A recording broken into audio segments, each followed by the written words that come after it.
Hello student, study point पर आपका हार्दिक स्वागत है। लाइक शेयर सब्सक्राइब करना ना भूलें। स्टूडेंट, आज हम पर्यावरण के प्रैक्टिस सेट 5 पर चर्चा करेंगे।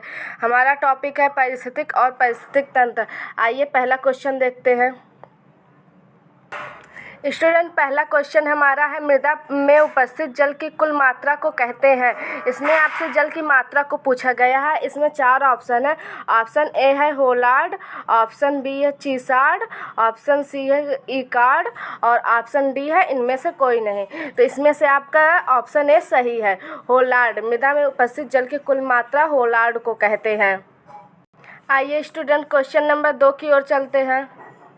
आपका क्वेश्चन नंबर 2 है, किसी स्थान की आपेक्षिक आर्द्रता ज्ञात करने का उपकरण है। इसमें आपसे आपेक्षिक आर्द्रता ज्ञात करने के उपकरण के बारे में पूछा गया है।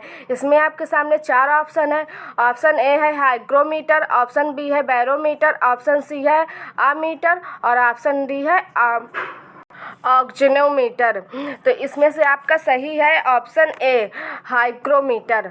किसी स्थान की आपेक्षिक आर्द्रता ज्ञात करने का उपकरण हाइग्रोमीटर है। आइए स्टूडेंट, क्वेश्चन नंबर 3 की ओर चलते हैं। क्वेश्चन नंबर 3 में आपसे पूछा गया है, भूगोल को मानव परिस्थिति के रूप में परिभाषित किया। इसमें ह्यूमन इकोलॉजी के रूप में परिभाषित किसने किया, इसके बारे में पूछा गया है। आपके सामने 4 ऑप्शन है। ऑप्शन ए है पैट्रिक गिडिस ने और ऑप्शन बी है होलार्ड मैकिंडन ने और ऑप्शन सी है हॉर्नाल्ड बैरोज ने और ऑप्शन डी है ए हर्बर्टसन ने। तो इसमें से आइए पहले पैट्रिक गिडिस के बारे में जान लेते हैं कि इन्होंने किस पर शोध किया। 1918 में बने इंदौर के मास्टर प्लान पर पर्यावरण संरक्षण को ध्यान में रखते हुए कार्यशाला प्रदर्शनी रखी, जिसमें 500 प्रतिभागियों 10 वैज्ञानिक ने भाग लिया, जिसमें भारत के 30 राज्य को शामिल किया था। ये आपको बताया पैट्रिक गिडिस के बारे में। आइए होलार्ड मैकिंडन के बारे में भी जान लेते हैं, इन्होंने किस पर शोध किया। हृदय स्थल सिद्धांत का प्रतिपादन तत्कालीन प्रौद्योगिकी और संसाधनों के आधार पर प्रस्तुत किया था होलार्ड मैकिंडन ने। आइए हॉर्नाल्ड बैरोज के बारे में भी जान लेते हैं। इन्होंने भूगोल को मानव परिस्थिति के रूप में परिभाषित किया था हॉर्नाल्ड बैरोज ने। आइए ए हर्बर्टसन के बारे में भी जान लेते हैं, इन्होंने किस पर शोध किया। स्टूडेंट, हर्बर्टसन फ्रांसीसी भौगोलिक विचारधारा से अधिक प्रभावित थे। प्रारंभ में इन्होंने मौसम विभाग और समुद्र विज्ञान के क्षेत्र में कार्य किया था। तो इसमें से एक आपका ऑप्शन सी सही है, हॉर्नाल्ड बैरोज ने, जो कि भूगोल को मानव परिस्थिति के रूप में परिभाषित किया था। आइए क्वेश्चन नंबर 4 की ओर चलते हैं। क्वेश्चन नंबर 4 में आपसे पूछा गया है, बेकार सख्त भूमि में उगने वाले पौधों को कहते हैं। इसमें पौधों के बारे में पूछा गया है कि उसमें उन्हें क्या कहते हैं। आपके सामने 4 ऑप्शन है। ऑप्शन ए है शैलोद्भिद और ऑप्शन बी है बालकोद्भिद और ऑप्शन सी है कार्सोफाइटस और ऑप्शन डी है इनमें से कोई नहीं। तो इसमें आपका ऑप्शन सी सही है, कार्सोफाइटस। बेकार सख्त भूमि में उगने वाले पौधों को कार्सोफाइटस कहते हैं। आइए क्वेश्चन नंबर 5 की ओर चलते हैं। क्वेश्चन नंबर 5 में आपसे पूछा गया है, किस प्रकार के पिरामिड द्वारा विभिन्न पारिस्थितिक तंत्रों की उत्पादकता का बोध होता है। इसमें आपके सामने 4 ऑप्शन है। ऑप्शन ए है संख्या पिरामिड और ऑप्शन बी है बायोमास पिरामिड और ऑप्शन सी है ऊर्जा पिरामिड और ऑप्शन डी है बी एवं सी। तो स्टूडेंट, इसमें से आपका सही है ऑप्शन सी, ऊर्जा पिरामिड के पर विभिन्न पारिस्थितिक तंत्रों की उत्पादकता का बोध होता है। आइए क्वेश्चन नंबर 6 की ओर चलते हैं। क्वेश्चन नंबर 6 में आपसे पूछा गया है, निम्नलिखित में से पारिस्थितिक तंत्र का कौन सा एक जीवित संघटक है। इसमें जीवित संघटक नहीं है के बारे में पूछा गया है, नहीं है पूछा गया है। तो इसमें आपके सामने 4 ऑप्शन है। ऑप्शन ए है वायु, ऑप्शन बी है वनस्पति, ऑप्शन सी है जीवाणु, ऑप्शन डी है जानवर। तो इसमें आपका सही है ऑप्शन ए वायु। वायु पारिस्थितिक तंत्र एक जीवित संघटक नहीं है। आइए क्वेश्चन नंबर 7 की ओर चलते हैं। क्वेश्चन नंबर 7 में आपसे पूछा गया है, 1985 से हर वर्ष भारत सरकार के पहले सोमवार को विश्व हैबिट दिवस मनाती है। किस महीने में मनाती है, ये आपसे पूछा गया है। इसमें आपके सामने 4 ऑप्शन है। ऑप्शन ए है फरवरी, ऑप्शन बी है अगस्त, ऑप्शन सी है जुलाई और ऑप्शन डी है अक्टूबर। तो इसमें आपका सही है ऑप्शन डी अक्टूबर। 1985 से हर वर्ष भारत सरकार अक्टूबर के पहले सोमवार को विश्व हैबिटेट दिवस मनाती है। आइए क्वेश्चन नंबर 8 की ओर चलते हैं। क्वेश्चन नंबर 8 में आपसे पूछा गया है पारिस्थितिक तंत्र में एक टिकाऊ जो समूह कहलाता है, मतलब इकोसिस्टम एक टिकाऊ जो समूह कहलाता है। इसमें आपके सामने 4 ऑप्शन है। ऑप्शन ए है इकोटोन, ऑप्शन बी है सेक्शन और ऑप्शन सी है क्लाइमेक्स और ऑप्शन डी है सिरल। तो इसमें से आपका कौन सा सही है इसे देखना है। तो आपका सही है ऑप्शन ए इकोटोन। आइए स्टूडेंट जान लेते हैं इकोटोन किसे कहते हैं। दो विभिन्न समुदायों के बीच का संक्रांतिक क्षेत्र इकोटोन कहलाता है। तो आपने जाना इकोटोन किसे कहते हैं। आइए चलते हैं क्वेश्चन नंबर 9 की ओर। क्वेश्चन नंबर 9 में आपसे पूछा गया है अंतर्राष्ट्रीय अम्ल वर्षा सूचना केंद्र स्थापित किया गया है। सूचना केंद्र कहाँ पर स्थापित किया गया है ये आपसे पूछा। आपके सामने 4 ऑप्शन है। ऑप्शन ए है बर्लिन में, ऑप्शन बी है ओस्लो में और ऑप्शन सी है ओसाका में और ऑप्शन डी है मैनचेस्टर में। तो इसमें से स्टूडेंट आपका सही है ऑप्शन बी ओस्लो में। ओस्लो में अंतर्राष्ट्रीय अम्ल वर्षा सूचना केंद्र स्थापित किया गया है। आइए क्वेश्चन नंबर 10 की ओर चलते हैं। क्वेश्चन नंबर 10 में आपसे पूछा गया है पारिस्थितिक निकेत की संकल्पना को प्रतिपादित किया था। इसमें संकल्पना को प्रतिपादित करने के बारे में पूछा गया है कि किस वैज्ञानिक ने किया था।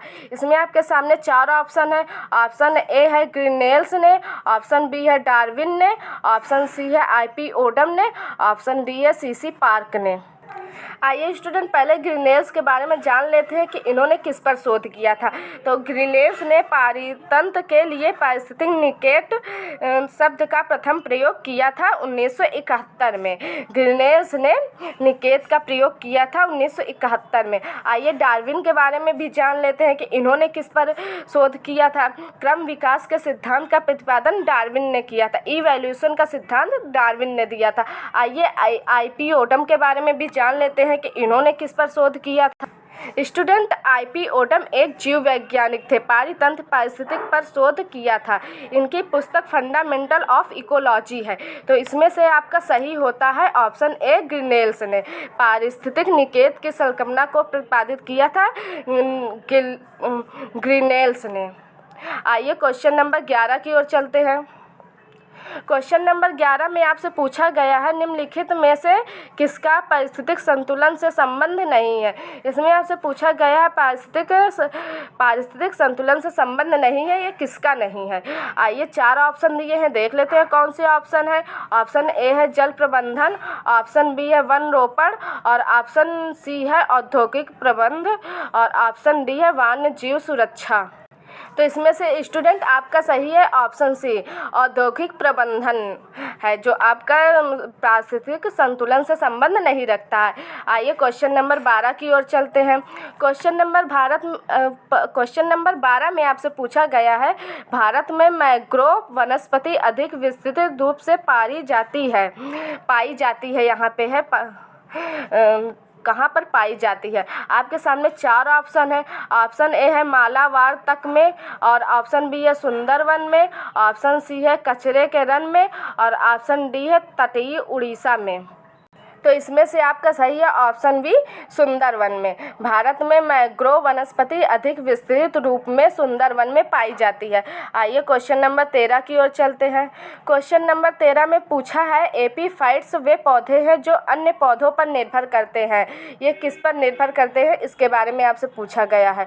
आपके सामने 4 ऑप्शन है। ऑप्शन ए है भोजन के लिए, ऑप्शन बी है यांत्रिक अवलंबन के लिए, ऑप्शन सी है छाया के लिए, ऑप्शन डी है के लिए। इसमें आपका सही है ऑप्शन बी यांत्रिक अवलंबन के लिए। एपीफाइट्स वे पौधे हैं जो यांत्रिक अवलंबन के लिए पौधों पर निर्भर होते हैं या हैं। आइए क्वेश्चन नंबर 14 की ओर चलते हैं। क्वेश्चन नंबर 14 में आपसे पूछा गया है पारिस्थितिकी तंत्र को संतुलित बनाए रखने हेतु आवश्यक है। इसमें क्या आवश्यक है? इसमें आपके सामने 4 ऑप्शन है। ऑप्शन ए है जीवों की नई प्रजातियों का विकास, और ऑप्शन बी है कीटनाशकों के प्रयोग एवं द्वारा हानिकारक कीटों का विनाश, ऑप्शन सी है जैव विविधता का संरक्षण, और ऑप्शन डी है उपरोक्त सभी। तो इसमें से आपका सही है ऑप्शन सी, जैव विविधता का संरक्षण। पारिस्थितिक तंत्र को संतुलन बनाए रखने के लिए जैव विविधता का संरक्षण आवश्यक है। आइए क्वेश्चन नंबर 15 की ओर चलते हैं। क्वेश्चन नंबर 15 में आपसे पूछा गया है अधोलिखित में कौन सा पारिस्थितिक तंत्र पृथ्वी के सर्वाधिक क्षेत्र पर फैला हुआ है। मतलब पृथ्वी पर कौन सबसे ज़्यादा फैला हुआ है, किसका पारिस्थितिक तंत्र सबसे ज़्यादा फैला हुआ है, इसके बारे में आपसे पूछा गया है। आपके सामने 4 ऑप्शन है। ऑप्शन ए है मरुस्थली, ऑप्शन बी है घास के मैदान, ऑप्शन सी है पर्वतीय, ऑप्शन डी है सामुद्रिक। तो इसमें से आपका सही है सामुद्रिक, ऑप्शन डी सही है। जो पारिस्थितिक तंत्र पृथ्वी के सर्वाधिक क्षेत्र में फैला हुआ है वो है सामुद्रिक। हमारे वीडियो को देखने के लिए धन्यवाद। लाइक शेयर सब्सक्राइब करते रहिए ताकि हमारे वीडियो अपडेट आप तक पहुंचते रहें। स्टूडेंट, आपको कोई क्वेश्चन पूछना हो तो कमेंट बॉक्स में लिख दीजिए, हम आपके प्रश्नों के उत्तर अगले वीडियो में दे देंगे। धन्यवाद स्टूडेंट।